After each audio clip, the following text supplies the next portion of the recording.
ఇంకా కూడా మా మీద బుద్ధ జల్లేటువంటి ప్రయత్నం చేస్తూ ఉన్నారు. ఓకేనా? మేము ఒకటే కోరుతాము, దయచేసి సరే రాజకీయాలు ఎన్నికలు వచ్చినప్పుడు చేద్దాం, కానీ రాష్ట్ర ప్రయోజనాలు కాపాడే విషయంలో అధికార పక్షం ప్రతిపక్షం అనేటువంటి భేదాభిప్రాయం లేకుండా మనము అందరం కలిసి ఈ రాష్ట్ర హక్కుల్ని కాపాడాల్సిన బాధ్యత ఉంటుంది. తెలంగాణ ఉద్యమం పుట్టిందే నీళ్ళ నుంచి. ప్రొఫెసర్ జయశంకర్ గారు ఆనాడు తెలంగాణ ఉద్యమ ట్యాగ్ లైనే నీళ్లు, నిధులు, నియామకాలుగా చేశారు. సరే, మేము ఇంతకాలం పాలనలో ఉన్నప్పుడు ఈ రాష్ట్ర ప్రయోజనాలు కాపాడడానికి శక్తి వంచన లేకుండా బీఆర్ఎస్ పార్టీ ప్రయత్నం చేసింది. నిన్న నేను పొద్దున్నే పత్రికల్లో చూస్తే కొన్ని వార్తలు వచ్చినాయి. నెలలోగా ఉమ్మడి ప్రాజెక్టు కృష్ణా బోర్డు చేతికి అని కేఆర్ఎంబీకి అప్పచెప్తే శ్రీశైలంలో కరెంటు ఉత్పత్తి పరిస్థితి ఏం కావాలి మనం అని ఇంకొక పత్రిక రాసింది. మరి దీని ఫలితంగా ఏపీకి లాభం, తెలంగాణకు నష్టం జరిగే ఛాన్స్ అని కూడా పత్రికలు తమ కథనాలు రాశారు. అంతేకాకుండా ఇంకొక పత్రిక అయితే కృష్ణా జలాల హక్కుల పరిరక్షణలో ఫలించిన సీఎం జగన్ కృషి, అంటే ఆంధ్రప్రదేశ్కి మేలు జరుగుతూ ఉంది, అంటే తెలంగాణకు నష్టం జరుగుతుందని కదా అని అక్కడ ఆంధ్రప్రదేశ్కి అనుకూలంగా ఈ నిర్ణయాలు జరుగుతున్నాయని చెప్పి కూడా ఇంకొక పత్రిక రాశారు. ఇట్లా చాలా కథనాలు పత్రికల్లో వస్తూ ఉన్నాయి. ఈ విషయం ఏంటి? ఈరోజు ఉమ్మడి ప్రాజెక్టులన్నింటినీ కూడా కేఆర్ఎంబీకి అప్పచెప్పడానికి నిన్నగాక మొన్న ఢిల్లీలో జరిగినటువంటి సమావేశంలో ఒప్పుకున్నారని, ఈ ప్రాజెక్టులన్నీ కేఆర్ఎంబీ పరిధిలోకి పోతున్నాయని చెప్పి వార్తలు వచ్చాయి. అంటే కేంద్ర జలవనరుల శాఖ మొన్న జరిగినటువంటి మీటింగ్లో ఆంధ్రప్రదేశ్, తెలంగాణకు చెందినటువంటి ఇరిగేషన్ అధికారులందరూ కూడా ఢిల్లీకి వెళ్ళారని, ఆ మీటింగ్లో ఈ కంబైన్డ్ ప్రాజెక్ట్స్ అన్నీ కూడా వెంటనే వారం రోజుల్లోగా కేఆర్ఎంబీకి అప్పచెప్పుతూ ఒక నిర్ణయం తీసుకున్నారని చెప్పి పత్రికల్లో వార్తలు వచ్చాయి.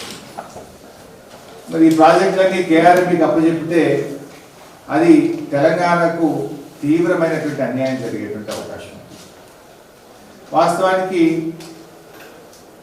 ఈ విషయం కేఆర్ఎంబీ 15 జూలై 2021లోనే ఒక నోటిఫికేషన్ ఇచ్చింది, ఈ ప్రాజెక్టులన్నీ కూడా కేఆర్ఎంబీకి అప్పచెప్పాలని. కానీ దాన్ని తీవ్రంగా అప్పుడు మేము వ్యతిరేకించాము. మీరు డైరెక్ట్గా కేఆర్ఎంబీకి అప్పచెప్పడానికి వీలు లేదు అని.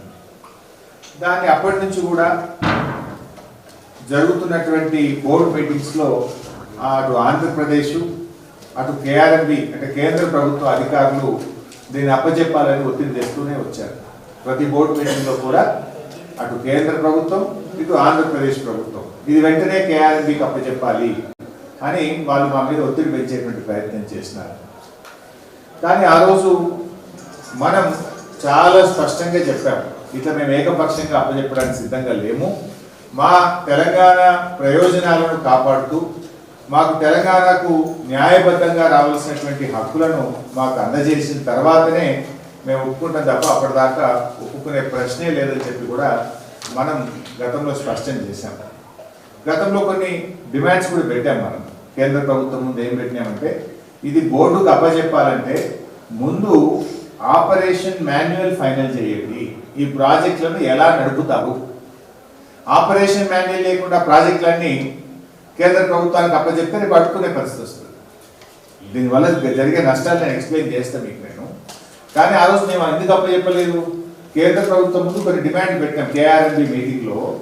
మీరు ముందు first of all operation manual final చేయండి, నంబర్ 1. నంబర్ 2, ట్రిబ్యునల్లో కృష్ణా నదిలో తెలంగాణ ఆంధ్రప్రదేశ్లో వాటా ఇంకా నిర్ణయం జరగలేదు. అప్పుడు అడ్హాక్ బేసిస్లో 1 సంవత్సరానికి అని చెప్పి మీరు కేటాయించారు. కానీ ఫైనల్ ట్రిబ్యునల్ అవార్డు వచ్చేదాకా కృష్ణా నదీ జలాల్లో 50% తెలంగాణకు, 50% ఆంధ్రాకి ఇచ్చే విధంగా నిర్ణయం తీసుకోండి, నంబర్ 2.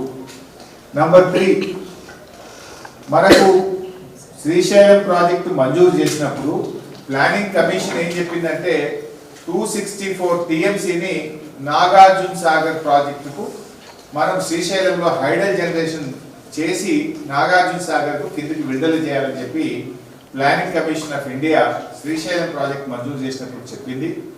ఆ ప్రకారంగా 264 టీఎంసీలు విద్యుత్ ఉత్పత్తి చేసి నాగార్జున సాగర్కు విడుదల చేసే విధంగా మీరు ఈ రూల్స్లో పెట్టండి. Number 3, drinking water. మనం ఏదైతే హైదరాబాద్ డ్రింకింగ్ వాటర్ వాడుకుంటున్నాం, అదేవిధంగా మిషన్ భగీరథ కింద మహబూబ్ నగర్, నల్గొండ, ఖమ్మం జిల్లాలకు కూడా త్రాగునీరు వాడుకుంటాం. మనకు బచావత్ అవార్డు ఏం చెప్పిందంటే, ట్రిబ్యునల్ అవార్డులో బచావత్ ఇచ్చినటువంటి KWDT 1 అవార్డులో ఏం చెప్పారంటే, త్రాగునీటి అవసరాలకు వాడుకునేటువంటి నీటిలో కేవలం 20% మాత్రమే మనము అకౌంట్ చేయాలి. ఎందుకంటే మళ్ళీ 80% రీజనరేషన్ కింద తిరిగి మళ్ళీ ఆ నీరు వస్తుంది కనుక వీ షుడ్ కౌంట్ ఓన్లీ 20% అని ఉంది. కానీ ఇప్పటిదాకా వీళ్ళు ఏం చేస్తున్నారు, మనం హైదరాబాద్ ఉదాహరణకు 16 టీఎంసీలు వాడితే మొత్తం 16 టీఎంసీలు లెక్క కడతా ఉన్నారు. యాక్చువల్లీ ఎంత కట్టాలి 20% అంటే 3 టీఎంసీలు మాత్రమే లెక్క చేసి మిగతా 13 టీఎంసీలు తిరిగి మన తెలంగాణ రాష్ట్రం వాడుకోవడానికి వాళ్ళు ప్రొవిజన్ ఇవ్వాలి. ఈ విషయంలో క్లారిటీ ఇవ్వండి, దాని మాన్యువల్లో చేర్చండి. మరి డ్రింకింగ్ వాటర్లో మనకు బచావత్ అవార్డులో 20% అకౌంటబుల్ చేయాలని చెప్పారు, కానీ మీరు మొత్తం అకౌంటబుల్ చేస్తూ ఉన్నారు. అదేవిధంగా ఇప్పుడు మిషన్ భగీరథ కింద కూడా మనం అటు శ్రీశైలం నుంచి వివిధ ప్రాజెక్టుల నుంచి కృష్ణా బేసిన్లో మహబూబ్ నగర్, నల్గొండ, ఖమ్మం కూడా వాడుతున్నాం. అక్కడ కూడా 20% అకౌంట్ ఫర్ చేయాలని డిమాండ్ పెట్టాం. 4వ డిమాండ్ ఏం పెట్టినామంటే క్యారీ ఓవర్ ఫెసిలిటీ. జనరల్గా మనం ఏం చేస్తాం, సాగర్లో కానీ ప్రాజెక్ట్లో కొన్ని మనకు అలకేట్ అయిన వాటర్ను ఆ సంవత్సరం వాడుకోకుండా కొంత కాపాడుకుంటాం కొన్ని సందర్భాలు, లేదా ఒక గుడ్ ఇయర్లో కూడా కొన్ని నీళ్ళు మిగులుతాయి మనం. ఎందుకంటే నెక్స్ట్ ఇయర్ సకాలంలో వర్షాలు పడక నీళ్లు రాకపోతే నెక్స్ట్ ఇయర్ డ్రింకింగ్ వాటర్ అవసరాలను దృష్టిలో పెట్టుకొని కూడా కొన్ని కాపాడుకుంటాం. సపోజ్ నీళ్లు బాగా వచ్చినాయి, మరి మనం కాపాడుకున్న నీళ్లు క్యారీ ఓవర్ ఫెసిలిటీ కింద తిరిగి తెలంగాణ వాడుకోవడానికి హక్కు కల్పించాలి అనేటువంటి అంశాన్ని కూడా మనం ఆ రోజు డిమాండ్ చేశాం. అదేవిధంగా MDDL of Srisailam planning commission చెప్పిన విధంగా 830 ఫీట్లు మాత్రమే మెయింటైన్ చేయాలి. ఎందుకంటే that is a hydel project, 830 feet పెట్టాలని చెప్పి డిమాండ్ పెట్టారు. అదేవిధంగా పోతిరెడ్డిపాడు నుంచి వాళ్లకు న్యాయబద్ధంగా 34 టీఎంసీలు మాత్రమే వాడుకునేటువంటి హక్కు ఉన్నది. ఒకటి చెన్నై డ్రింకింగ్ వాటర్కు 15 టీఎంసీలు, SRBCకి 19 టీఎంసీలు. ఆ 34 టీఎంసీలకు వాళ్ళని పరిమితం చేయాలి. ఇవన్నీ డిమాండ్ అప్పుడు తెలంగాణ ప్రభుత్వం, అప్పటి తెలంగాణ ప్రభుత్వం KRB ముందు పెట్టి ఇవన్నీ మీరు ఒప్పుకుంటేనే ఈ డ్రాఫ్ట్ నోటిఫికేషన్ మేము అంగీకరిస్తాం, లేకపోతే మేము ప్రాజెక్టులు మీకు అప్పచెప్పము, ఎట్టి పరిస్థితుల్లో మేము అప్పచెప్పడానికి సిద్ధంగా లేము అని మనం తీవ్రంగా అపోజ్ చేస్తూ వచ్చాము. అపోజ్ చేయడమే కాదు, మనం ఒక డిమాండ్ ఏం పెట్టామంటే ఈ అంశం మీద అపెక్స్ కమిటీకి రెఫర్ చేయండి. ఈ అంశం చాలా లోతైనటువంటి అంశం. మీరు ఇట్లా KRB కేంద్ర ప్రభుత్వం ఏకపక్షంగా దీన్ని నోటిఫై చేస్తూ ఉన్నారు. ఇది మా రాష్ట్ర ప్రయోజనాలు దెబ్బతినేటువంటి అవకాశం ఉంది. దీన్ని అపెక్స్ కమిటీ మీటింగ్ పెట్టాలని చెప్పి అప్పుడు మేము డిమాండ్ చేయడం జరిగింది. మీ అందరికి తెలుసు అపెక్స్ కమిటీ అంటే కేంద్ర జలవనరుల శాఖ మంత్రి గారు చైర్మన్గా, ఇరు రాష్ట్రాల ముఖ్యమంత్రులు సభ్యులుగా ఈ అపెక్స్ కమిటీ అనేటువంటిది ఉంటుంది. ఇట్లా మీరు ఏకపక్షంగా ఇవ్వడానికి వీలు లేదు. ఇవన్నీ విషయాలు ఉన్నాయి, వీటన్నిటి మీద కూడా మాట్లాడాలి. Please refer this matter to apex committee అని చెప్పారు. మన ఏపీ రీఆర్గనైజేషన్ యాక్ట్లో ఏముందంటే ఈ నదీ జలాల పంపిణీ విషయంలో ఏదైనా భిన్న అభిప్రాయాలు వచ్చినప్పుడు ఆ సమస్యను కృష్ణా రివర్ మేనేజ్మెంట్ బోర్డు కానీ జలవనరుల శాఖ తేల్చినప్పుడు ఆ అంశాన్ని అపెక్స్ కమిటీకి రెఫర్ చేయాలని చెప్పి, so that we made the demand. కానీ ఈ రోజు వీళ్ళు ఏం చేస్తున్నారు, ఢిల్లీకి పోయి మంచిదని ఒప్పుకున్నారని వారం రోజుల లోపల ఇవన్నీ KRBకి అప్పచెప్తున్నారు అన్నట్టుగా వార్తలు వస్తా ఉన్నాయి. మరి ఇవన్నీ పరిస్థితి ఏం కావాలి? మీరు ఒకవైపు ఏం చెప్తున్నారు, జాతీయ ప్రాజెక్టు తెస్తామని చెప్తే మొన్న ఢిల్లీకి పోయి కదా, జాతీయ ప్రాజెక్టు తెస్తామని ఢిల్లీకి పోయి ఉన్న ప్రాజెక్టులను ఢిల్లీకి అప్పచెప్పే ప్రయత్నం చేస్తున్నట్టు కనపడతాం. ఇది కాదు కదా, ఇది మన రాష్ట్ర హక్కులు దారుణంగా దెబ్బతినేటువంటి అవకాశం ఉంది. అయితే మరి ఏ రకమైనటువంటి నష్టాలు జరిగే అవకాశం? ఇప్పుడు ఒకవేళ ఈ KRB పరిధిలోకి ఈ అంశాలన్నీ తేలకుండా KRB పరిధికి పోతే మనకు చాలా నష్టాలు జరిగే అవకాశం ఉంది. ఒకవైపు మన కృష్ణా నదిలో మన వాటా తేలే విషయం ట్రిబ్యునల్లో మేము పోరాడి కొత్త ట్రిబ్యునల్ వేయడానికి కేంద్ర ప్రభుత్వంని మెడలు వచ్చి ఒప్పించాం. సుప్రీంకోర్టుకు పోయినాం, కేంద్ర ప్రభుత్వం దగ్గర పోయినాం. కేంద్ర ప్రభుత్వం వినకపోతే సుప్రీంకోర్టు గడప దొక్కినాం. మళ్ళీ కేంద్ర ప్రభుత్వం దిగొచ్చి మీరు కేసు విత్డ్రా చేసుకుంటే మేము ట్రిబ్యునల్ వేస్తామంటే కేసు విత్డ్రా చేసుకున్నాం. కేంద్రం మీద స్వయంగా కేసీఆర్ గారే ఢిల్లీకి పలుమార్లు వెళ్లి కేంద్ర జలవనరుల శాఖ మంత్రి గారిని కలిసి ఒప్పించి మెప్పించి ఇలా కృష్ణా నదీ జలాల పంపిణీ కోసం ట్రిబ్యునల్ ని కూడా కాన్స్టిట్యూట్ చేయడంలో అప్పుడు మేము విజయం సాధించాం. సో ఆ నదీ జలాల పంపిణీ జరగాల్సినటువంటి అవసరం. ఇవి ఇప్పుడు నేను చెప్పినటువంటి ఇష్యూస్ అన్నిటి మీద కూడా ఒక క్లారిటీ రావాల్సిన అవసరం. ఇవన్నీ రాకుండా ఆపరేషన్ మాన్యువల్ లేకుండా మరి కేంద్ర ప్రభుత్వానికి అప్పచెప్తే రేపు మన పరిస్థితి ఏమైతుంది? ఈ రాష్ట్రం తీవ్రమైనటువంటి నష్టం జరుగుతుంది. ఉదాహరణకు ఒక 4-5 మీ ముందు వచ్చే ప్రయత్నం చేస్తే రాష్ట్ర ప్రజలకు తెలవాలి, రాష్ట్ర ప్రభుత్వం కూడా అట్లీస్ట్ దీన్ని పాజిటివ్గా తీసుకొని స్పందిస్తారని చెప్పి నేను ఆశిస్తా ఉన్నాను. రాష్ట్రానికి జరిగే నష్టాలు ఒక 4-5 మీ ముందు వచ్చేటువంటి ప్రయత్నం చేస్తాను. ఒకటి మళ్ళీ డీటెయిల్ కూడా ఎక్స్పెక్ట్ చేస్తా. ఆ 5 నష్టాలు చెప్పి డీటెయిల్గా ఒక్కొక్క రంగం మీద కూడా మీకు చెప్పే ప్రయత్నం చేస్తాను. మొదటిది హైడల్ పవర్ జనరేషన్లో మనం స్వయం ప్రతిపత్తిని కోల్పోతాం. ఇవాళ మనకేముంది? శ్రీశైలం లెఫ్ట్ బ్యాంక్ కెనాలు మన కంట్రోల్లో ఉంది. శ్రీశైలం లెఫ్ట్ పవర్ స్టేషన్ మన కంట్రోల్లో ఉంది. మనం ఎప్పుడు కావాలంటే అప్పుడు పీక్ అవర్స్లో ఇలా హైడల్ పవర్ జనరేట్ చేసుకుంటుంది. అది 900 మెగావాట్ల hydel power generation station. So అది ఉండడం వల్ల మనకి ఎంత కంఫర్ట్ వచ్చిందంటే ఎప్పుడంటే అప్పుడు పీక్ అవర్స్లో ఉదయం పూట సాయంత్రం పూట హైడల్ పవర్ జనరేట్ చేస్తుంది. నార్మల్గా ఏమైతుంది బైసా, కరెంట్ ఒకవేళ థర్మల్ పవర్ ఉత్పత్తి చేయాలంటే 10 గంటల సమయం పడుతుంది, 10 అవర్స్ టైం పడుతుంది. Of course I will explain the detail. ఒకటి హైడల్ పవర్ జనరేషన్లో మనము ఈ రాష్ట్ర ప్రభుత్వం హక్కును కోల్పోతుంది, మనకు తీవ్రమైనటువంటి నష్టం జరుగుతుంది. రెండవది సాగర్ ఆయకట్టు దెబ్బతినేటువంటి అవకాశం ఉంటుంది. మనకు Nagarjuna Sagar left bank canal కింద దాదాపు 5 లక్షల ఎకరాలు మనకు ఆయకట్టు ఉన్నది. రేపు వాళ్ళు శ్రీశైలం నుంచి అటే నీళ్ళు తీసుకపోతే మన సాగర్ ఆయకట్టు దెబ్బతింటుంది. 2. మూడవది డ్రింకింగ్ వాటర్. హైదరాబాద్కు మన మహబూబ్ నగర్ నల్గొండకు త్రాగునీటి విషయంలో సమస్యలు తలెత్తేటువంటి అవకాశం ఉంటుంది. 4వది ongoing projects like Palamuru ఎత్తిపోతల పథకం, డిండి లిఫ్ట్ ఇరిగేషన్ పథకం, ఎస్ఎల్బిసి, ఈ ప్రాజెక్టుల నిర్మాణం మీద కూడా ప్రభావం పడుతుంది. ఇప్పుడు ఏమంటున్నారు వాళ్ళంటే ఆ రూల్స్లో వాళ్ళు కేఆర్ఎంబి రూల్స్ ఏం పెట్టిందంటే మీరు ఈ ప్రాజెక్టులు ముందుకు పోవాలంటే ముందు కేఆర్ఎంబికి పర్మిషన్ తీసుకోండి, సెంట్రల్ వాటర్ కమిషన్ పర్మిషన్ తీసుకోండి, అపెక్స్ కమిటీ పర్మిషన్ కూడా తీసుకున్నాకనే ఈ ప్రాజెక్టులు మీరు పూర్తి చేయొచ్చు, ఈ ప్రాజెక్టుల నుంచి నీళ్లను వాడుకోవచ్చు అంటున్నారు. రేపు ఆ ప్రాజెక్టులు పరిస్థితి ప్రశ్నార్థకమయ్యే ప్రమాదం ఉంటుంది కదా. 5వ పాయింట్, భవిష్యత్తులో కృష్ణానది పరివాహక ప్రాంతంలో మీరు కొత్తగా ఏ ప్రాజెక్టు ప్రారంభించాలన్నా కేఆర్ఎంబి అనుమతి లేకుండా మీరు చేయడానికి వీలు ఉండదు. మరి ఇప్పుడు మొత్తం అధికారం కేంద్ర ప్రభుత్వ చేతిలో పెడితే రేపు అడుక్కోవాల్సినటువంటి పరిస్థితి వస్తుంది. మన రక్షణలు ఒకవైపు చూడకుండా, మన హక్కులను ఒకవైపు చూడకుండా మీరు అసలు ఢిల్లీకి పోయింది ఆయన ఎట్లా ఒప్పుకొని వచ్చింది మాకు అర్థమవుతలేదు. ఇది నాకైతే ఆశ్చర్యంగా ఉన్నది.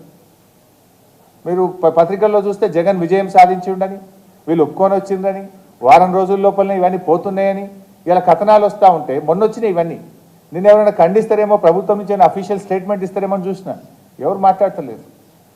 అంటే ఇది మీరు పూర్తిగా రాష్ట్ర ప్రయోజనాలను ఇలా మర్చిపోతూ ఉన్నారు, తాకట్టు పెట్టేటువంటి పరిస్థితి కనబడుతూ ఉంది. అయితే ఈ 5 పాయింట్లను నేను కొంచెం డీటెయిల్గా కూడా మీకు చెప్తా. దయచేసి జర్నలిస్టులతో కూడా మనవి ఏంటంటే ఇది రాష్ట్ర ప్రయోజనాలు, భవిష్యత్ తరాల ప్రయోజనాలు కనుక మీరు కూడా దీన్ని కొంచెం జాగ్రత్తగా దీన్ని మరి ప్రజల దృష్టికి ఇటు ప్రభుత్వం దృష్టికి కూడా తీసుకుపోవాలని కూడా నా మనవి. ముఖ్యంగా ఇవాళ first point power generation. Power జనరేషన్లో మనకు 3 పోతున్నాయి ఇవాళ. ఒకటి శ్రీశైలం లెఫ్ట్ పవర్ హౌస్, అది 900 మెగావాట్లు. రెండవది Nagarjuna Sagar main power house, అది 815 మెగావాట్లు. మూడవది నాగార్జున సాగర్ ఎడమ కాలువ మీద ఉన్నటువంటి పవర్ హౌస్ 60 మెగావాట్లు. ఈ 3 కలిపితే 1775 మెగావాట్ల 3 పవర్ హౌజులు మీ చేతుల్లో నుంచి కేంద్ర ప్రభుత్వం చేతుల్లోకి పోతాయి. అంటే ఇలా మనం అడుక్కునే పరిస్థితి వస్తుంది రేపు. అసలు రేపు మీకు ఎంత ఇబ్బంది అవుతుంది, పవర్ మేనేజ్మెంట్ ఎంత ఇబ్బంది అవుతుంది మీరు ఏమైనా ఆలోచిస్తుండ్రా? ఇప్పటిదాకా మేము ఎప్పుడంటే అప్పుడు ఒక సెకండ్లో స్టార్ట్ అవుతుంది. హైడల్ పవర్ గొప్పతనం ఏంటంటే with in a second you can start. అదే థర్మల్ పవర్ స్టార్ట్ చేయాలంటే 10 గంటల సమయం పడుతుంది. మీకు ఇన్ని యూనిట్ల కరెంట్ కావాలి, ఇన్ని మెగావాట్లు కావాలంటే అది మీరు స్టార్ట్ చేసిన 10 గంటల తర్వాత థర్మల్ పవర్ మీకు అందుబాటులోకి వస్తుంది. Hydel power fraction of seconds, few minutes. అలాంటి ఒక గొప్ప అవకాశం తెలంగాణ కోల్పోతుంది. రేపు ఏమవుతుంది, మీకు గ్రిడ్ కొలాప్స్ అవుతుంది. ఇలా మనం గ్రిడ్ను మేనేజ్ చేస్తున్నాం అద్భుతంగా. మనము ఎక్కడ కూడా గ్రిడ్ మీద ఓవర్లోడ్ కాగానే ఆ పీక్ అవర్స్లో హైడల్ పవర్ జనరేట్ చేస్తున్నాం. గ్రిడ్ను జాగ్రత్తగా తెలంగాణ ప్రభుత్వం గత 9.5 ఏళ్ళుగా మేనేజ్ చేస్తూ వచ్చింది. దానివల్ల ఏమవుతుంది, రేపు భవిష్యత్తులో ఏమవుతుంది, మీరు పీక్ అవర్స్లో కరెంటు కావాలంటే కేఆర్ఎంబీకి దరఖాస్తు పెట్టాలి, వాళ్ళు అనుమతి ఇవ్వాలి, నువ్వు స్టార్ట్ చేయాలి. వాడు ఎప్పుడు అనుమతి ఇవ్వాలి, నువ్వు ఎప్పుడు స్టార్ట్ చేయాలి. అప్పట్లో గ్రిడ్ కొలాప్స్ అయిపోతుంది. లేదా అధిక ధరకు నువ్వు బయట కరెంటు కొనాల్సి వస్తుంది. అది సాధ్యమయ్యే పనేనా? అంటే దీని మీద మీరు ఎందుకు ఆలోచించలేకపోతున్నారని నేను రాష్ట్ర ప్రభుత్వాన్ని అడుగుతా ఉన్నా. సో దాదాపు దీని ద్వారా మనకు వచ్చేది ఏంటంటే యావరేజ్ ఇప్పటిదాకా మనం చూస్తే 5,000 మిలియన్ యూనిట్ల కరెంటు మనం ఈ హైడల్ పవర్ స్టేషన్ ద్వారా తీసుకుంటా ఉన్నాం. మనకు జనరల్గా హైడల్ పవర్ ఉత్పత్తి కాస్ట్ 2.5 అవుతుంది. అదే థర్మల్ పవర్ బయట కొంటే అండ్ యావరేజ్ ₹5.50 అవుతుంది. అంటే చాలా చీప్గా వచ్చేటువంటి పవరు హైడల్ పవర్. చీప్గా రావడమే కాదు, అత్యవసర పరిస్థితుల్లో ఓవర్లోడ్ అయినప్పుడు గ్రిడ్ కొలాప్స్ కాకుండా వెంటనే దాన్ని స్టార్ట్ చేసే అవకాశం మన చేతుల్లో నుంచి ఇలా బీజేపీ ప్రభుత్వం చేతిలో, కేంద్ర ప్రభుత్వ చేతిలో పెట్టి రేపు అడుక్కునేటువంటి పరిస్థితి రాష్ట్రానికి వస్తుంది. ఇంకోటి ఉంది, మనకు ఇంకొక అడ్వాంటేజ్ కూడా ఉంది, టేల్ పాండ్. మనం ఏం చేసినామంటే టేల్ పాండ్ కట్టుకొని సాగర్ దగ్గర రివర్స్ జనరేషన్ నాన్ పీక్ అవర్స్లో కరెంట్ ఎక్కువ ఉంటుంది. కొన్ని సందర్భాల్లో వాడకం తక్కువ ఉండి కరెంట్ ఎక్కువైతే గ్రిడ్ కొలాప్స్ అవుతుంది, కరెంట్ తక్కువైతే గ్రిడ్ కొలాప్స్ అవుతుంది. కరెంట్ ఎక్కువ ఉన్నప్పుడు ఏం చేస్తున్నాము, మనం కట్టుకున్న టేల్ పాండ్ ద్వారా రివర్స్ పంప్ చేస్తున్నాం ప్రాజెక్టులోకి. రివర్స్ పంప్ చేసి మళ్ళీ అవసరం ఉన్నప్పుడు పీక్ అవర్స్లో కరెంటు ఉత్పత్తి చేసుకుంటున్నాం. కరెంటు ఎక్కువ ఉన్నప్పుడు విద్యుత్తును వాడి టేల్ పాండ్ నీళ్లను ప్రాజెక్టులోకి పంపు చేస్తున్నాం. కరెంటు పీక్ అవర్స్లో అవసరం ఉన్నప్పుడు ప్రాజెక్ట్ నుంచి నీటి విడుదల చేసి కరెంటును ఉత్పత్తి చేస్తూ రాష్ట్రం యొక్క ప్రయోజనాలను ఇంతకాలం కాపాడుతూ వచ్చినాం. రేపు నువ్వు టేల్ పాండ్ నడపాలన్నా, పవర్ జనరేషన్ ప్లాంట్ నడపాలన్నా కేఆర్ఎంబీకి, కేంద్ర ప్రభుత్వానికి దరఖాస్తులు పెట్టుకుని వాళ్ళ చుట్టూ తిరగాల్సినటువంటి పరిస్థితి ఏర్పడుతుంది. ఇలా వాస్తవానికి టెయిల్ పాండ్ నుంచి మన ప్రభుత్వం వచ్చిన తర్వాత ఇప్పటికీ దాదాపు 300 టీఎంసీలు రివర్స్ పంపింగ్ చేసినాం. గత 10 ఏళ్లలో బీఆర్ఎస్ ప్రభుత్వం టెయిల్ పాండ్ ద్వారా ఇటు 300 టీఎంసీలు మనం రివర్స్ పంపింగ్ చేసుకొని అద్భుతంగా మన విద్యుత్ వ్యవస్థను చక్కగా మనం నడపగలిగాం. సో రేపు ఏమైతుంది, మీరు ఎట్లా నడపగలుగుతారు? పీక్ అవర్స్లో 1 నిమిషంలో కరెంట్ కావాలి, పీక్ లోడ్ పెరుగుతుంది అంటే గ్రిడ్ కొలాప్స్ అవుతుంది, లేకపోతే పవర్ కట్ చేయాలి లేదా విద్యుత్ ఉత్పత్తి చేయాలి. అంటే రేపు ఏమైతాయి, అప్రకటిత కరెంటు కోతలు వచ్చే ప్రమాదం ఉంటుంది. గ్రిడ్ కొలాప్స్ కావద్దు, గ్రిడ్ ఓవర్లోడ్ అయిందంటే either you have to cut the power or you have to generate the power. Generate చేయాలంటే అది థర్మల్లో ఆ ఫ్లెక్సిబిలిటీ ఉండదు, హైడల్లో మాత్రమే ఆ ఫ్లెక్సిబిలిటీ ఉంటుంది. Tomorrow will lose that opportunity. ఇది బేసికల్లీ విద్యుత్ విషయంలో తెలంగాణకు అన్యాయం జరుగుతుంది. వాస్తవానికి ఇదే బీజేపీ కాంగ్రెస్లు గతంలో కూడా మనకు అన్యాయం చేస్తున్నారు కరెంటు విషయంలో. తీవ్రమైనది ఆ రోజు రాష్ట్రం వచ్చిన తొలినాళ్లలోనే 7 మండలాలను లోయర్ సీలేరు పవర్ ప్రాజెక్టును ఆంధ్రాకు అప్పచెప్పి ఆనాడు తెలంగాణకు అన్యాయం చేసింది ఇదే బీజేపీ కాంగ్రెస్లు. బీజేపీ బిల్లు పెట్టింది, కాంగ్రెస్ వాళ్ళు మద్దతు ఇస్తే 7 మండలాలు పోయినాయి, లోయర్ సీలేరు పవర్ ప్రాజెక్టు పోయింది. ఆ రోజు కూడా తెలంగాణ ప్రయోజనాలను కాపాడడం కోసం పోరాటం చేసింది ఇదే బీఆర్ఎస్ పార్టీ. ఆనాడు కేసీఆర్ గారు ముఖ్యమంత్రిగా నామినేట్ అయి ఇంకా పదవీ బాధ్యతలు చేపట్టక ముందే తెలంగాణ బంద్కు పిలుపునిచ్చిండ్రు. ఆ రోజు ఈ బిల్లును అపోజ్ చేసిన మేము పార్లమెంట్లో ఆ రోజు గట్టిగా కేంద్ర ప్రభుత్వం మీద ఒత్తిడి తెచ్చే ప్రయత్నం చేసినాం. కానీ 2 జాతీయ పార్టీలు కలిసి తెలంగాణకు తీవ్రమైనటువంటి అన్యాయం చేస్తున్నారు. ఆనాడు ఈ లోయర్ సీలేరు పవర్ ప్రాజెక్ట్ చాలా పెద్ద ప్రాజెక్ట్, అది 460 మెగావాట్ల పవర్ వస్తుంది. ఈ దేశంలోనే one of the best hydel project. ఎందుకంటే నార్మల్గా పిఎల్ఎఫ్ హైడల్ ప్రాజెక్ట్స్లో 40% ఉంటే lower Sileru 60-70% plant load factor ఉన్నటువంటిది. అంటే 250 రోజులు అక్కడ జల విద్యుత్ ఉత్పత్తి జరుగుతుంది. అంత గొప్ప ప్రాజెక్టును అప్పనంగా ఈ రెండు జాతీయ పార్టీలు బీజేపీ కాంగ్రెస్ కలిసి తీసుకుపోయి దాన్ని ఆంధ్రప్రదేశ్కి అప్పచెప్పి తెలంగాణ ప్రయోజనాలను ఆ రోజు తెలంగాణ ప్రజల నోట్లో మట్టి కొట్టినాయి ఈ కాంగ్రెస్ బీజేపీ పార్టీ. ఆనాడు లోయర్ సీలేరును పొడగొట్టిరి, మళ్ళీ ఇప్పుడు ఈ ఉన్న సాగర్ను ఉన్న శ్రీశైలంను లెఫ్ట్ బ్యాంక్ కెనాల్ మీద ఉన్న హైడల్ ప్రాజెక్టును కూడా మళ్ళీ ఢిల్లీ చేతిలో పెట్టి ఇంకొకసారి తెలంగాణకు అన్యాయం చేసే ప్రయత్నం చేయొద్దు, వెంటనే మేల్కొనండి అని చెప్పి నేను రాష్ట్ర ప్రభుత్వాన్ని ఈ సందర్భంగా కోరుతా ఉన్నాను. ఇకపోతే రెండో విషయం ఇందాక మనం మీ దృష్టికి తెచ్చాను, ఆయకట్టు, సాగర్ ఆయకట్టు. ఇదేమో విద్యుత్తులో జరిగే నష్టం చెప్పినాను. రెండోది సాగర్ ఆయకట్టు విషయంలో కూడా మీకు చెప్పాను ఇందాక. ఏమైతుంది వాళ్ళకు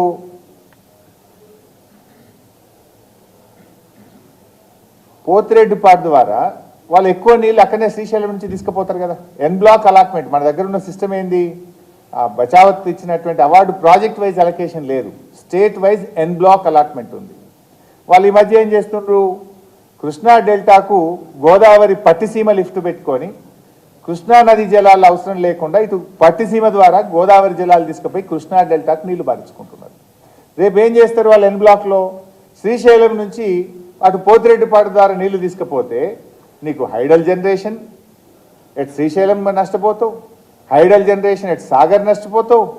అన్నిటికంటే ముఖ్యంగా సాగర్ ఆయకట్టుకు నీళ్లు ఉండే కదా. నువ్వు పోతిరెడ్డిపాడు ద్వారా నువ్వు కావలసిన నీళ్లు ఆంధ్రప్రదేశ్కు కేటాయించినటువంటి నీళ్ళ నుంచి వాళ్ళకి శ్రీశైలం నుంచే తీసుకుపోతే రేపు నాగార్జున సాగర్ ఎడమ కాలువకు ఆయకట్టుకు కూడా నీళ్లు లేకుండా అయ్యే ప్రమాదం ఉన్నది, ఉన్న ఆయకట్టు కూడా దెబ్బతినే ప్రమాదం ఉన్నది. అందువల్ల వెంటనే ఈ రాష్ట్ర ప్రభుత్వం మేల్కొనాలే, మన రాష్ట్రం యొక్క హక్కులను కాపాడాలని చెప్పి నేను కోరుతా ఉన్నా. Number 3 drinking water. రేపు నీళ్ళే రాలేదనుకోండి, నీ పాలేరులో ఖమ్మం డ్రింకింగ్ వాటర్ ఉన్నది, నీ సాగర్లో నల్గొండ హైదరాబాద్ డ్రింకింగ్ వాటర్ ఉన్నది, నీ శ్రీశైలంలో మహబూబ్ నగర్ జిల్లా డ్రింకింగ్ వాటర్ ఉంది. మిషన్ భగీరథ ద్వారా ఇవాళ అదేవిధంగా కృష్ణా ఫేజ్ 1 ఫేజ్ 2 ఫేజ్ 3 ద్వారా హైదరాబాద్ డ్రింకింగ్ వాటర్ను మనం ఇచ్చుకుంటున్నాం. ఇప్పుడే ఇవాళ తెలంగాణలో హైదరాబాద్లో మంచినీళ్ళ కష్టాలు లేకుండా ఉన్నాం కదా. ఇలా ప్రతి ఇంటికి నీళ్ళు ఇవ్వగలుగుతున్నాం, కావాల్సినంత నీళ్ళు ఇవ్వగలుగుతుంది రాష్ట్ర ప్రభుత్వం. రేపు దీన్ని మీరు నిలబెట్టలేకపోతే రేపు త్రాగునీటి అవసరాలకు కూడా ఇబ్బంది వచ్చేటువంటి ప్రమాదం ఉంటుంది. నాలుగోది ఆన్గోయింగ్ ప్రాజెక్ట్స్. నేను ఇందాక చెప్పినట్టు పాలమూరు ఎత్తిపోతల పథకము, దిండి ఎత్తిపోతల పథకము, ఎస్ఎల్బిసి సొరంగం, ఎస్ఎల్బిసి ప్రాజెక్టు, ఇవన్నీ కూడా రేపు ఏమైందంటే నీకు కేఆర్ఎంబి అనుమతి లేదు, నీకు సిడబ్ల్యూసి లేదు, నీ అపెక్స్ కమిటీ అనుమతి లేదని కొండీలు పెట్టి క్వరీస్ పెట్టి ఆ ప్రాజెక్టు పురోగతి దెబ్బతిని రేపు మనకు మనమే మెడకు ఉరితాడు బిగించుకున్నట్టు అవుతుంది. అంటే ఇది తెలంగాణ ప్రయోజనాలకు ఆత్మహత్యా సదృశ్యం. దీన్ని మర్చిపోతున్నారు వీళ్ళు. అసలు రాష్ట్ర ప్రభుత్వం దృష్టి పెట్టిందా లేదా, అధికారులే పోయి సంతకాలు పెట్టి వచ్చిందా, దానికి రాష్ట్ర ప్రభుత్వం అనుమతి ఉందా లేదా నాకు తెలియదు. పత్రికల్లో అయితే సంతకాలు పెట్టేసిండ్రు, వారం లోపల పోతున్నది ప్రాజెక్ట్ అని చెప్పి అన్ని పత్రికలు పతాక శీర్షికన వార్తలు వస్తూ ఉన్నాయి. జగన్ విజయం అంటున్నారు, ఆంధ్రప్రదేశ్కు లాభమైంది అంటున్నారు, తెలంగాణకు నష్టమైంది అంటున్నారు, కరెంటు లేకుండా పోతుందని వస్తుంటే కూడా ఈ ప్రభుత్వానికి చీమ కుట్టినట్టు కూడా లేదా అనిపిస్తూ ఉంది నాకు. ఇది నాలుగో విషయం. ఐదో విషయం, కొత్త ప్రాజెక్టులు ఏదన్నా మీరు కట్టాలంటే కూడా ఒకసారి కేఆర్ఎంబి పరిధిలోకి మొత్తం ఈ ప్రాజెక్టులన్నీ పోతే for everything you need to take permission. అసలు ఈ ఇంచు కూడా కదలలేం మనం. అంటే రేపటి భవిష్యత్తుకు కూడా మనకు ఇబ్బంది జరిగేటువంటి అవకాశం ఉంటుంది. ఈ అంశాలను ఒక పొలిటికల్ యాంగిల్లో కాకుండా రాష్ట్ర ప్రభుత్వం ఒక పాజిటివ్గా రాష్ట్ర ప్రయోజనాలు కాపాడే విషయంలో మీరు వెంటనే కళ్ళు తెరవండి, రివ్యూ చేయండి. ఇది కేఆర్ఎంబి పరిధిలోకి పోకుండా కాపాడండి. పోవడానికంటే ముందు మనం ఏదైతే డిమాండ్లు గత ప్రభుత్వం మేము పెట్టినామో అయితే ఆ డిమాండ్లన్నింటినీ ఒప్పించండి. లేదు అపెక్స్ కమిటీ ముందుకు తీసుకుపోయి అపెక్స్ కమిటీలోనైనా మన వాదనలు బలంగా వినిపించి మన రాష్ట్ర ప్రయోజనాలు కాపాడడం కోసం మీరు వెంటనే ప్రయత్నం చేయాలని చెప్పి నేను రాష్ట్ర ప్రభుత్వాన్ని ఈరోజు డిమాండ్ చేస్తూ ఉన్నా. ఇలా ఒక విషయం క్లియర్, ఇప్పుడు మళ్ళీ దీని ద్వారా ఒక క్లారిటీ ఏమొస్తుంది బైసాబ్, తెలంగాణ ప్రయోజనాలు కాపాడాలంటే గులాబీ జెండోలు ఒక్కలే కాపాడగలుగుతారు. ఇది చరిత్ర చెప్తుంది, ప్రస్తుతం జరుగుతున్న తీరు కూడా కనబడుతుంది. చరిత్ర ఏంటిది, ఆనాడు లోయర్ సీలేరు విషయంలో 7 మండలాల విషయంలో పోరాడింది బీఆర్ఎస్, బిల్లు పెట్టింది బీజేపీ, మద్దతు ఇచ్చింది కాంగ్రెస్. ఇవాళ ఏం జరుగుతుంది, ఆంధ్రప్రదేశ్కు మన లాభం జరిగే విధంగా వెంటనే అసలు ఆపరేషన్ గైడ్ లైన్స్ లేకుండా మన విషయాలు డిసైడ్ చేయకుండా మొత్తం ప్రాజెక్టులు కేంద్ర ప్రభుత్వానికి అప్పచెప్తాం, కేఆర్ఎంబికి అప్పచెప్తాం అంటే రేపు ఏం కావాలి రాష్ట్రం? అంటే మరొకసారి కూడా ఇలా అటు కేంద్రంలో ఉన్న బీజేపీ ఒత్తిడి వేస్తుంది, రాష్ట్రంలో ఉన్న కాంగ్రెస్ ఒప్పుకుంటున్నది. అంటే రాష్ట్ర ప్రయోజనాలు వదిలేస్తున్నారు. ఇవాళ మరో స్పందిస్తున్నది ఈ అంశం మీద ఒక కన్సర్న్తో మాట్లాడుతున్నది అగైన్ బీఆర్ఎస్ పార్టీ మాత్రమే. ప్రభుత్వం వెంటనే మేల్కోవాలి, అవసరమైతే మేము ఎటువంటి పోరాటానికైనా మరి వెళ్లాల్సి వస్తుంది. ఎందుకంటే రాష్ట్రం ప్రయోజనాలు చాలా ముఖ్యం. మేము ఎందుకంటే రాజకీయాలు ఎక్కువ మాట్లాడకుండా ఐఎమ్ ఓన్లీ ట్రయింగ్ టు అంటే అవేక్ దిస్ గవర్నమెంట్, ఈ ప్రభుత్వాన్ని మేల్కొల్పేటువంటి ప్రయత్నం చేస్తూ ఉన్నాం. ఈ ప్రభుత్వం వెంటనే స్పందించాలని చెప్పి మేము కోరుకుంటా ఉన్నాం. వెంటనే తక్షణమే రాష్ట్ర ప్రయోజనాలు కాపాడాలని చెప్పి నేను ఈరోజు ఈ ప్రభుత్వాన్ని కోరుతా ఉన్నాను. ఇంకొక చిన్న అంశం ఉంది బైసాబ్, అది కూడా నీళ్ళదే. బట్ ఈ కేఆర్ఎంబి అంశం కాకుండా ఇంకొక చిన్న అంశం కూడా ప్రభుత్వంని డిమాండ్ చేయాలనుకుంటా ఉన్నా.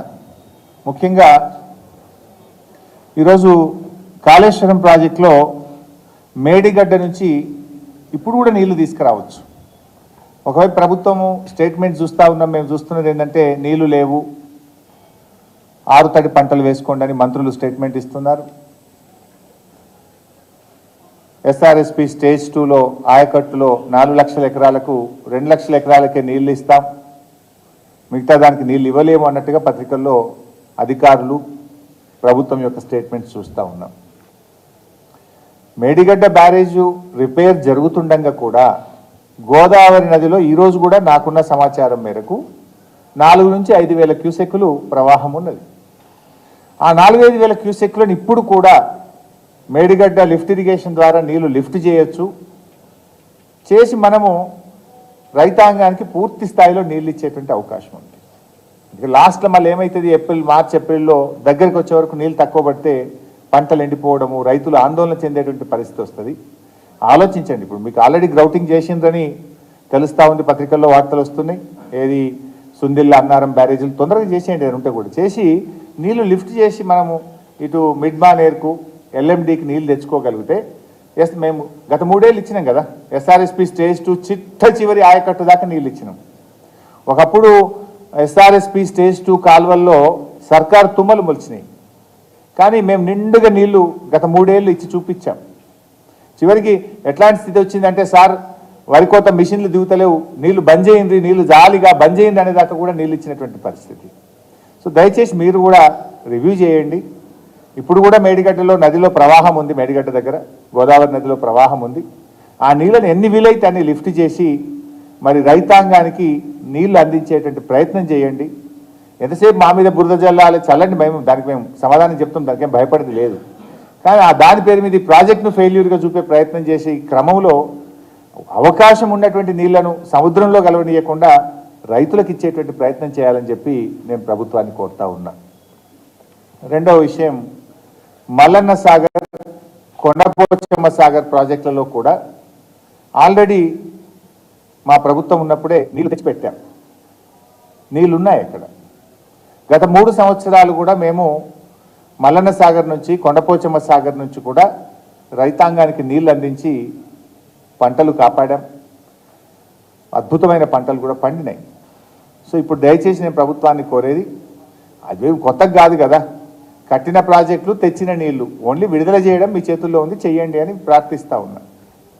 మల్లన్న సాగర్ గడితిమి, కొండపోచమ్మ సాగర్ గడితిమి, నీళ్లు తెచ్చి పెడితిమి. కట్టిన ప్రాజెక్టులో తెచ్చిన నీళ్లను దయచేసి రైతు ప్రయోజనాల కోసం విడుదల చేయండి అని చెప్పి నేను ప్రభుత్వాన్ని కోరుతా ఉన్నాను. ఎందుకంటే మేము గతంలో అటు కెనాల్స్ ద్వారా విడుదల చేశాం, కుడవెల్లి వాగులో నీళ్లు విడుదల చేశాం, హల్దీ వాగులో నీళ్లు విడుదల చేశాం. తద్వారా బంగారం లాంటి పంటలు పండినాయి. ఇప్పుడు కూడా రైతులు అడుగుతూ ఉన్నారు, నీళ్లు తొందరగా విడుదల చేయండి అని చెప్పి ప్రభుత్వం వైపు రైతులు ఎదురు చూస్తూ ఉన్నారు.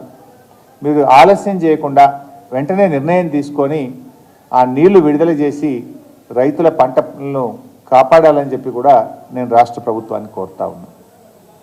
మూడవ విషయం, ఈ మాకు తెలుస్తున్న సమాచారం ఏంటంటే, ఈ మోటార్లు ఇటు కాళేశ్వరంలో కానీ వివిధ లిఫ్ట్ ఇరిగేషన్ ప్రాజెక్టులలో రాష్ట్ర ప్రభుత్వం మోటార్లను ఆన్ అండ్ ఆఫ్లో వాడుతూ ఉన్నారు. ఇవి చాలా పెద్ద మోటార్లు. ఇవి నడిపేటప్పుడు ఏంటంటే, అప్పుడు నిపుణులు చెప్పింది, ఇది నా సొంత కవిత్వం కాదు, నేను చెప్తున్నది కాదు, సాంకేతిక నిపుణులు చెప్పిన మాట. మోటార్లు ఆన్ అండ్ ఆఫ్ నడిపితే మోటార్ యొక్క సామర్థ్యం దెబ్బతింటుంది, దాని లైఫ్ దెబ్బతింటుంది. సపోజు ఒక పంప్ హౌస్లో 4 మోటార్లు ఉంటే 2 నడపండి, కరెంట్ తక్కువ ఉంటే 1 నడపండి, కానీ 24 గంటలు నడపాలి, దాన్ని కంటిన్యూస్గా నడపాలి. వీళ్ళు ఏం చేస్తుందంటే పీక్ అవర్స్లో ఉదయం 2 గంటలు బంద్ చేయడం, సాయంత్రం 2 గంటలు బంద్ చేయడం, రోజుకు 2 సార్లు ఆన్ చేస్తుండ్రు, 2 సార్లు ఆఫ్ చేస్తుండట మోటార్లను. దాని ద్వారా మోటార్లు దెబ్బతిని రేపు త్వరగా రిపేర్ వచ్చే అవకాశం ఉంటుంది, సామర్థ్యం దెబ్బతినే అవకాశం ఉంటుంది, దాని లైఫ్ దెబ్బతినేటువంటి అవకాశం ఉంటుంది. దయచేసి నిపుణులను అడగండి, దాని ఎక్స్పర్ట్స్ ఉంటారు, నిపుణులను అడగండి. మీరు 4 నడపబుద్ధి కాకపోతే 2 నడుపుండ్రి, 2 కాకపోతే 1 నడుపుండ్రి, కరెంట్ ఎంతుంటే అంత నడుపుండ్రి. కానీ మీరు ఈ ఆన్ అండ్ ఆఫ్ నడపడం ద్వారా రేపు ఆ లిఫ్ట్ ఇరిగేషన్ స్కీమ్స్ దెబ్బతినేటువంటి అవకాశం ఉంటుంది. దాని మీద కూడా రివ్యూ చేసి దయచేసి నిపుణుల సలహాలు తీసుకొని ఈ ఆన్ అండ్ ఆఫ్ సిస్టమ్ కాకుండా పూర్తి స్థాయిలో నడిపిన మోటార్లను నడపాలి. అంటే 24 గంటలు నడపాలి. నడిపితే ఇప్పుడు 4 మోటార్లు స్టార్ట్ చేస్తుండ్రు, పొద్దున 2 గంటలు బంద్ చేస్తుండ్రు, సాయంత్రం 4 గంటలు బంద్ చేస్తుండ్రు. ఆన్ ఆఫ్ చేసినప్పుడు ఏమైందంటే అవి దెబ్బతింటాయి. ఇది నాకు అప్పుడు నిపుణులు చెప్పిందే మీకు చెప్తున్నా.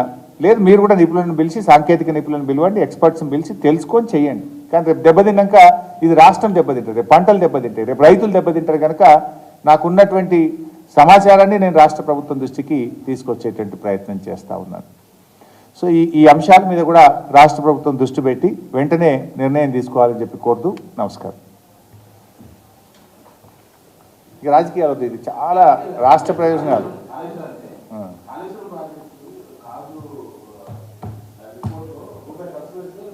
రేపు అడుగు బాస్ అన్నీ చెప్తాను. నువ్వు ఇంత మంచి రేపు భవిష్యత్ తరాల సమస్య పోతుంది, నువ్వు అదే హెడ్డింగ్ పెడతావు బాస్. నువ్వు నాకేంటంటే నేనేం విమర్శలు కూడా ఎక్కువ చేయలేదు. నాకున్నటువంటి అనుభవము, నాకున్నటువంటి సమాచారం ద్వారా ఈ రాష్ట్ర ప్రభుత్వాన్ని తట్టిలేపే ప్రయత్నం చేస్తూ ఉన్నా, మేల్కొల్పే ప్రయత్నం చేస్తూ ఉన్నా. తక్షణమే స్పందించాలని నేను రైతుల పక్షాన తెలంగాణ ఉద్యమకారుని కదా, ఆ రోజు మేము జైళ్ళల్లో పడ్డాము, అరెస్ట్లు అయినాం, దెబ్బలు తిన్నాం తెలంగాణ కోసం.